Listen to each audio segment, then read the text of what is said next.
Social Zoom Factor, episode 270. Driving results in business these days takes something special. It's a combination of the right info and the right energy. Pam Moore has both and is here to help you avoid the pitfalls and guide your business and life by leveraging and integrating social media, powerful branding, and digital marketing. Welcome to Social Zoom Factor. Now it's time to live life zoomed.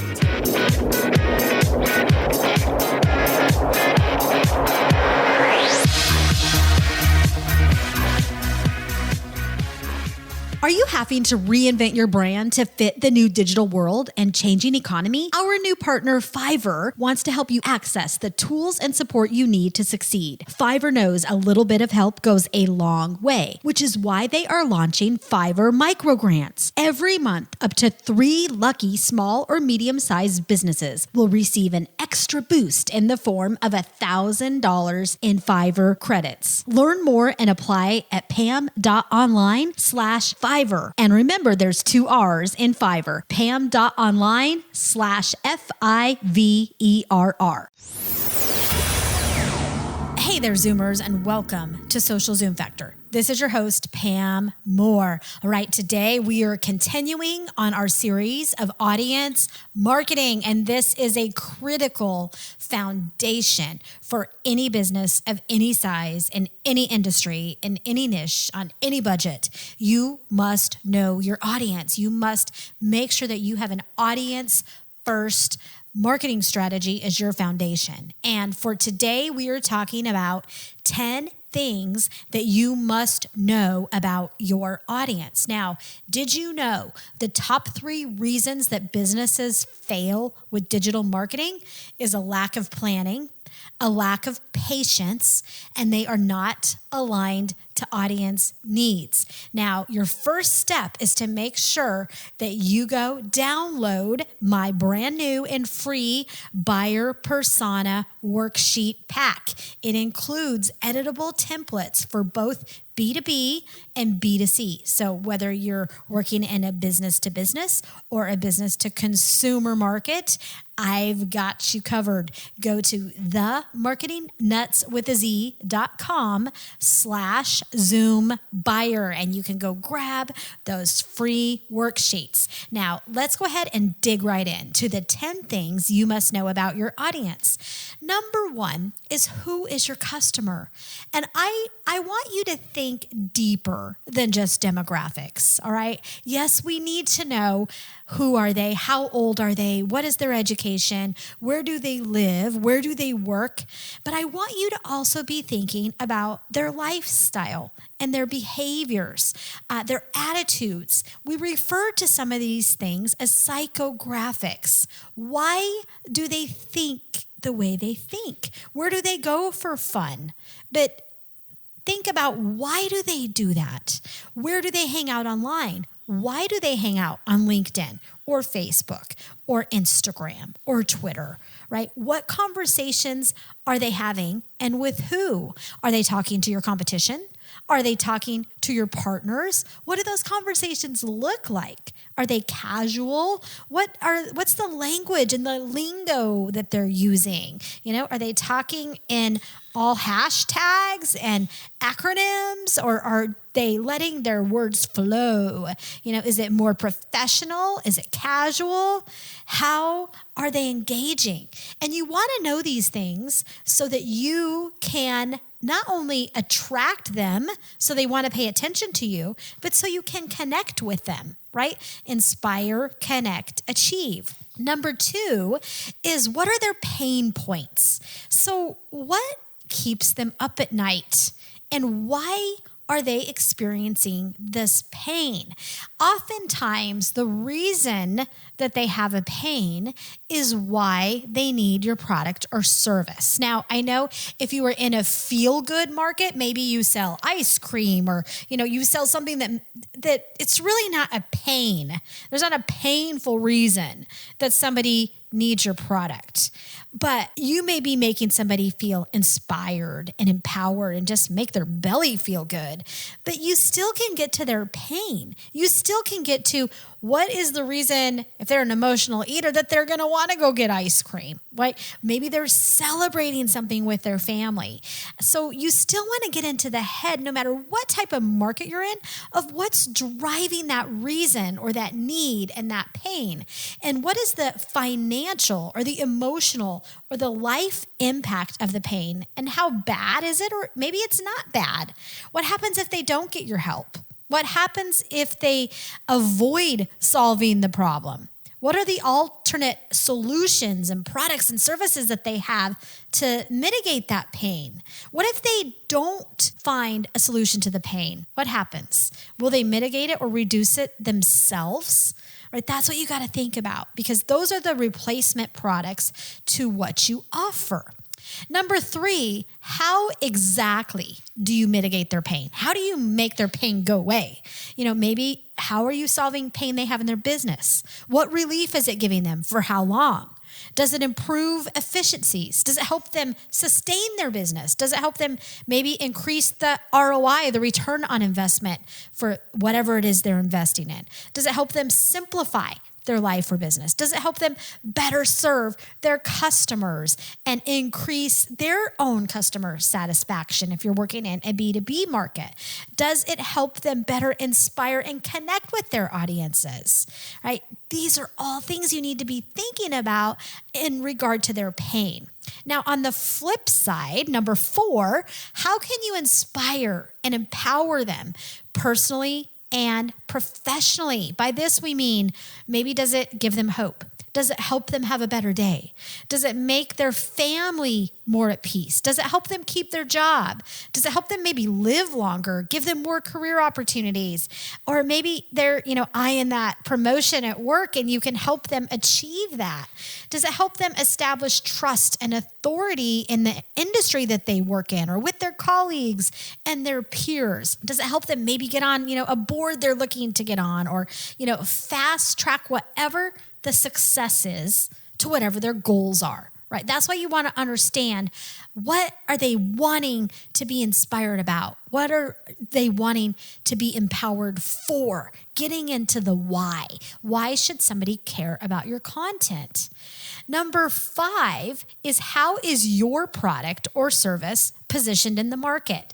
And to get to this is not something you're going to do overnight, right? You're going to need to do some research and really understand, what are the replacement products that exist in your market? So what does your competition look like? What are those alternatives?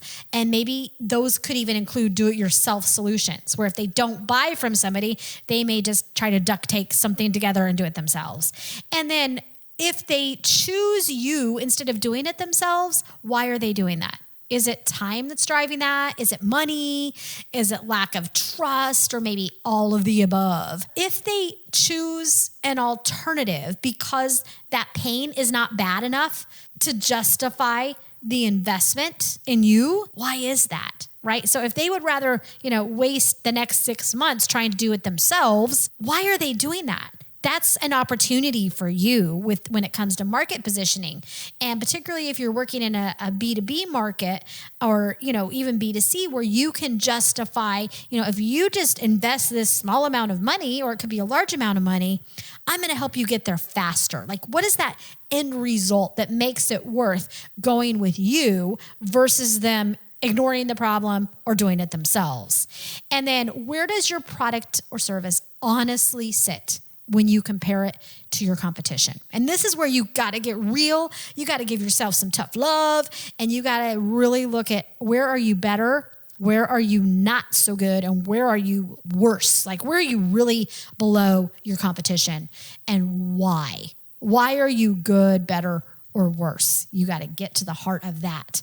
Now, I know we're getting deep into some content here, and we have covered 5 of the top things you need to know about your customer. I still have 5 more. So we need to hear a few words from one of our sponsors. So please give them a listen, and I will be right back. Remember, they are what keeps this podcast a zooming.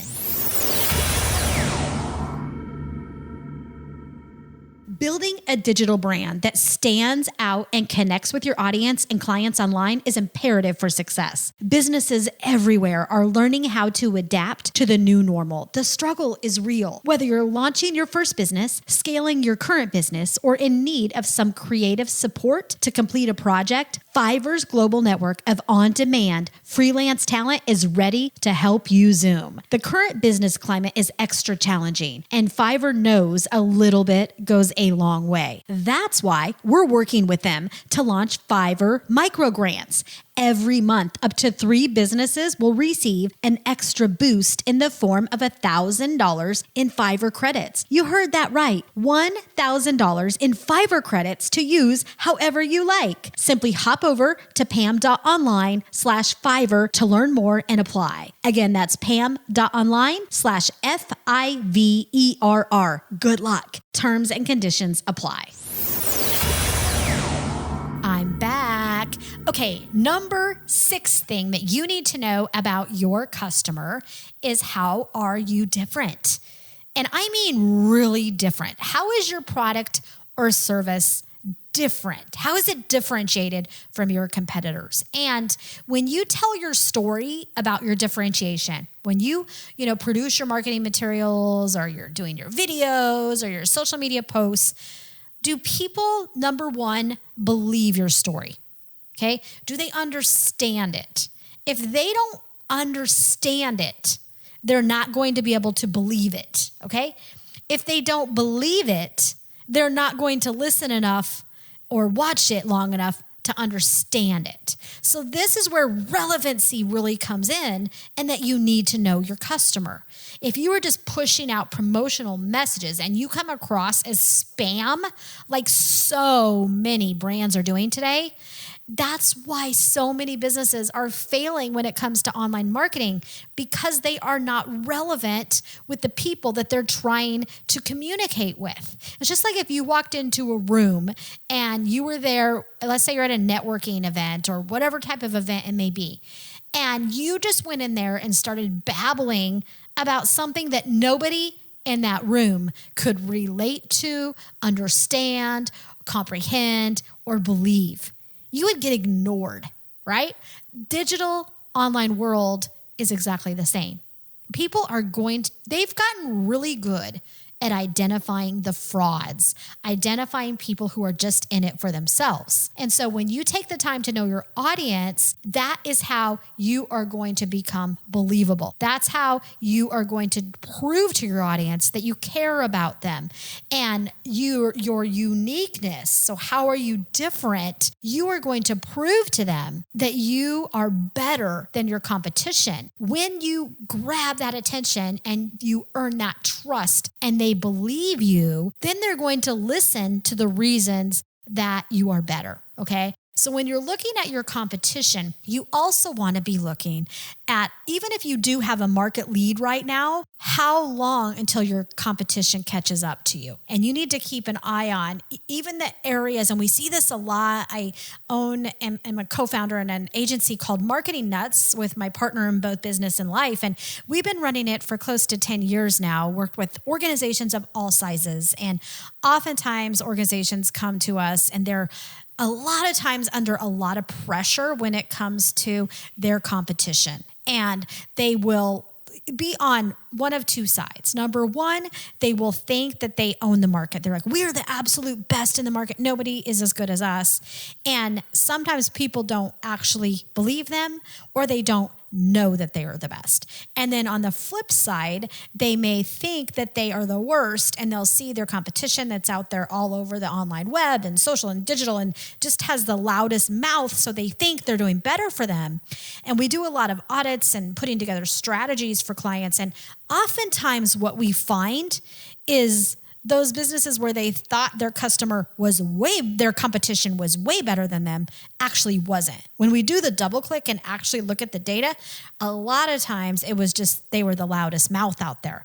And so, but then on the flip side, a lot of times when people and businesses think that they own the market, a lot of times they may not as much as what they think, because they're just not seeing that there's some brands that aren't as loud as them. Okay. So you can't judge everything by what you're seeing online. You have to make sure that you're really doing that double click and looking kind of what's happening underneath the covers and really know how you are positioned not only online, but also offline so that you can be understanding how you're going to position your product so that people want to pay attention to you, so they know why you are unique, why they should, click and consume your content and engage and want to know you more. Number 8 kind of goes along with this, and it's what exactly are the replacement products or services? So if they don't buy from you, who will they buy from? Right? What are those top industry, local, national, competing brands to yours? And what are the top industry free products or replacements that they may also have? Right? And if they don't buy from you, is it even going to impact their business or life? Does it really matter? And then number 9 is where do they hang out, both online and offline? And you want to be looking at things like, okay, when it comes to the social networks, what time of day or night are they hanging out on Facebook or LinkedIn or Twitter? What days of the week? Why do they hang out there? How long have they been a member of that specific network? Are they new to that platform? What communities are they a part of? What groups are they a part of? What organizations, both online and offline, are they a member of, and why? Where do they hang out, and what conversations are they having on those platforms? Who are they talking to? What's the tone of those conversations? Does the tone differ based upon who they talk to? Does it differ based upon each of the different social networks? So are they engaging differently? They likely are on LinkedIn versus Facebook versus Instagram versus Twitter. And how are they engaging and responding to your competition, to other people that are maybe in your local business or nationally? What type of content are they consuming for free or maybe buying? Where are they getting their news, right? That's important. A lot of people get their news from Twitter and Facebook today. It's one of the key destinations. Google News as well. Are they watching traditional TV? How frequently are they visiting these different social networks, communities, and channels that they spend time on? Why? Right? Those are all the questions you need to start answering. And you don't have to have the answer to all those right away, but you want to eventually really get in the head of why they're on these different platforms. And we teach this and more in our Social Profit Factor Training Academy, which you can check out as well, socialprofitfactor.com. And number 10 is, what are the emotional reasons that they're going to buy from you? Right? The power of emotion is really compelling and will help you exponentially grow your business when you are connecting emotionally with digital and social technologies. Because when you can understand where people are, there's a lot going on in our world today. What are their current emotions? How is your brand? How can it impact the feelings that they have of themselves and of the world? What do they want to feel versus where they are today? Do they have a need to just simply belong? We all want to be part of something bigger than just ourselves. And so how can you offer that for them? Do they want to be more educated? Are they seeking a higher status? Are they looking to increase their position in the market, industry, or, whatever niche you may be working in? Or are they looking to simply just be inspired? Like, somebody just tell me some type of good news, it's not just like turning on the bad mainstream media. I want to laugh. I want to giggle. I want to, feel some emotion, maybe have a tear come to my eye because I'm watching something that's meaningful. So maybe they just want to simply be inspired, and you can help them do that in a simple way. Because brands that inspire that emotional intensity receive 3 times as much word of mouth as less emotionally connected brands. Pretty powerful. So when we inspire our audiences to connect with us with the top goal of helping them achieve their goals, we achieve our goals by default, okay? And that is really what audience marketing does. An audience-first marketing strategy puts your customer first. It puts your customer as the number one priority, where you're not doing anything until you're getting in the head of your customer and you are more focused on your customer than you are on your own promotional messages. So make sure you go download my buyer persona worksheet, the themarketingnutswithaz.com/Zoom buyer, as well as check out my 5-day buyer persona boot camp. I promise it will help you nail your buyer personas and take that first step to developing your audience first marketing strategy. Go to themarketingnuts.com/Zoom bootcamp. And in 5 days, less than an hour a day, I will guide you step by step through video and worksheets and training and just help you very simply nail that buyer persona so that you can really make sure you know your customer and increase the ROI on every piece of content that you are creating. I wish you the most success. That's a wrap. If you're ready to Zoom your business and Zoom your life, then don't let the end of this episode be the end of your journey. Visit socialzoomfactor.com/Zoom for incredible free resources and guides. And be sure to join the Social Zoom Factor mailing list so you never miss an episode. We'll see you next time on Social Zoom Factor.